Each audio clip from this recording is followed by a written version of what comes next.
I want you to listen. As a young man here in whichever form, the first thing you need to do as a young man in high school is, first of all, to define who you are. Who are you as a young man in Kiagodhu, either in Form 2, 3, or 4? You need to first know who you are so that you actually know where you are going. Because people plant tea where the environment of tea can allow tea to thrive. The same with pineapples and all the other crops. You also need to realize yourself as a young man. Who are you? Na leo kuna baridi sana. Sijui kama ni mimi tu naisikia. Karibu niambie mwalimu aniwekee jiko hapa. I'm almost shivering. But let's continue. As a young man, the first thing you need to do at this age, you need to define yourself. What are your strengths as a young man here? Strength meaning, are you more a storyteller? Are you analytical? You need to identify your strengths early, now while you're in Kiagodhu. Which are your weaknesses? When you look inside of you and you analyze yourself, what are your weaknesses? You can use the subjects and the strengths under which you have in every subject to also know the kind of strength and weaknesses you have. What opportunities do you have? You're already in a national school. That is already a good opportunity enough.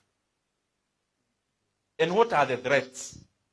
Some of the threats you have as a young man in any high school, including Kiagodhu, would be abuse, peer pressure. Those are threats. You are here as a plant.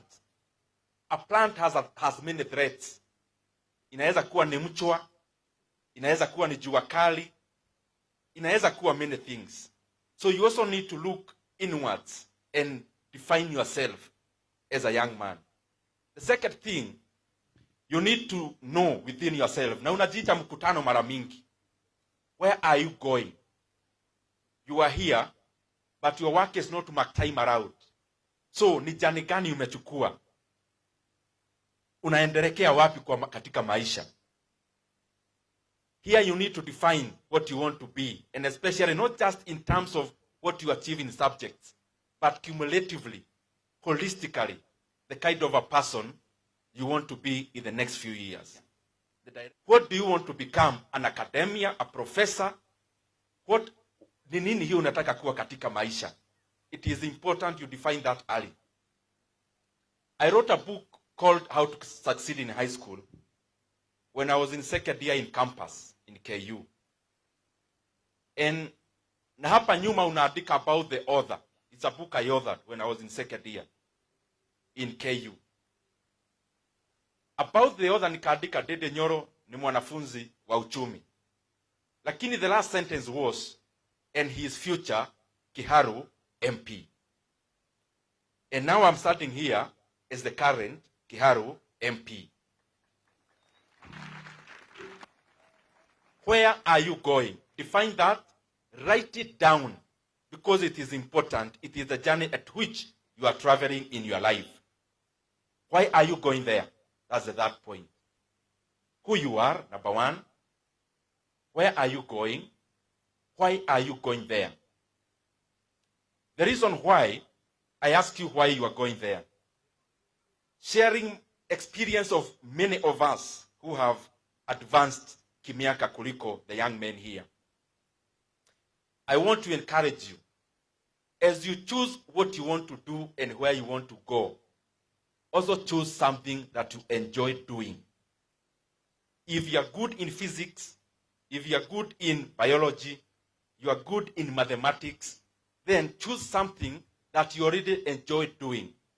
If it's engineering, if it's area around medical, in school, and also in practice, choose something that is already inherent in you, because you take less effort to do that which is already inherent in you.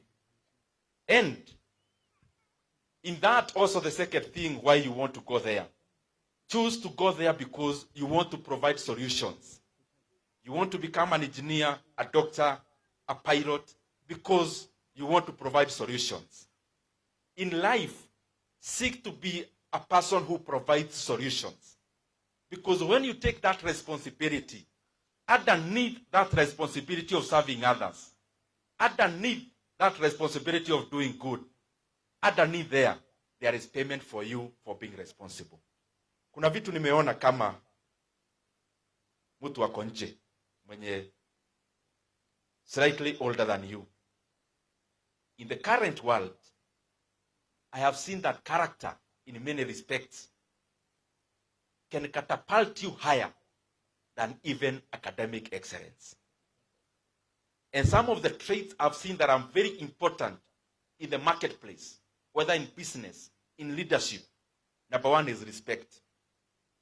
Kuheshimu watu, doesn't matter their position, the lowly, the high and mighty. Respecting other human being is one trait that I've seen that is very important and it is noticeable. Two is honesty. Many times you think you can cheat, get a small gain. There is no long-run gain in being dishonest. So early enough here, cultivate the trait of honesty. Three is confidence, but always temper confidence with humility. There are people who know, but they want to rub on others how much they know. That is not humility. Even when you know what you know, you temper whatever you know and that confidence with humility. Moto kwenyihia. You need to be a person who is approachable, who is not lofty. The other thing is responsible. Be responsible, be accountable. Listen to this. Listen to these boys. There is this story about 4 people named everybody, somebody, anybody, and nobody. There was an important job to be done, and everybody was asked to do it. Everybody was sure that somebody would do it. Anybody could have done it, but nobody did it. Somebody got angry about that because it was everybody's job. Everybody thought anybody could do it, but nobody realized that everybody wouldn't do it. It ended up that everybody blamed somebody when nobody did what anybody could have done. Shout harder for our parents to know that I will be that somebody. When you are at home, your parent has gone to visit your auntie, has gone to Sharks, those who are in Nairobi. You are left at home. You are in Sharks. Your parent has gone to visit your uncle in town. You are left home. You have to be that somebody who is responsible, because responsibility starts there. The last one, you need to see opportunities and stop complaining. I'm not teaching you things about Kiagogo, even out there. There was a shoe company back then, a British one, that sent 2 people to Africa to look for the market of selling shoes. They sent 2 people in their sales department. Wakuje Africa, waangalie market ya kuuza viatu. One of them akapeleka ripoti. Akasema, there is no potential there. Nobody wears shoes. 2 people. One has already taken the report. Amekuja Africa. Hiyo wakati ya mababu zetu. Hakukuwa na viatu. One took back the report. There is no market there. People there don't wear shoes. The second salesman reported back and said, there is massive potential there. Nobody wears shoes. One got people not wearing shoes and took the report using the same analogy. Nobody wears shoes.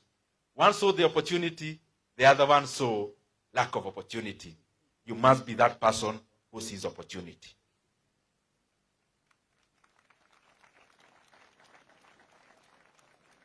As I go to the finish, listen to this. An older man who was broke, living in a tiny house and owning a beat-up car.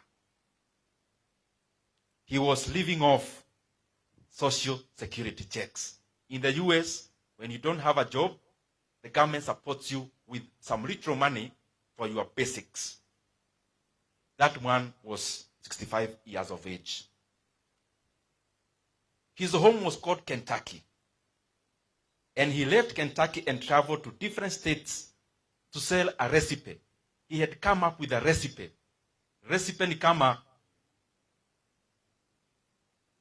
which other name can you give it, boys, young men? Recipe, ile, kama unapika, you understand. So you understand? So he had come up with a recipe and he went around selling it. He went to restaurant owners and told them, I have a mouth-watering recipe of making a chicken. Ukitengeneza hii chicken, it will be mouth-watering. He visited many restaurants. He offered the recipe to them for free, just to test. Just asking for a small percentage after they sell. Unfortunately, most of the restaurants turned him down and said no. He had visited over 1,000 restaurants selling his recipe. Even after all those rejections, he didn't give up. He got rejected precisely 1,009 times before he had his first yes. And that first yes, one of the food joints we know called KFC was born. And now it is worth over 151 billion US dollars.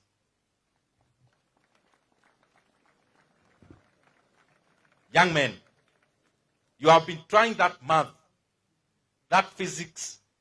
I want to ask you, in you pushing your grade from C to B plus and then to A, have you failed over 1,009 times? You are not yet there. So all of us here, however the handicaps you have faced in the past, whatever the conditions of our parents, whatever the situations of our current grades, we are all here as A materials.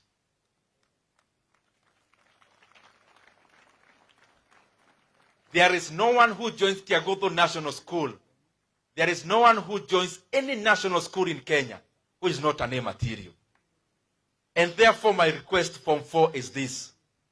That 8.6, all of you know here today, you have the ability, the capacity to get A's, all of you.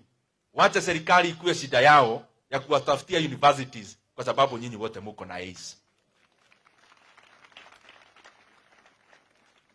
And when you get those A's, I can assure you, help will come on the way of your parents. Hata wale hawataweza kuwapeleka kufanya engineering, kama hiyo tulisikia aeronautical. In Kikuyu we say, mwana mugi, dagaga mudhabia. You just do your bit. When you do your bit, everything else corresponds to push you to achieve those heights. I thank you all.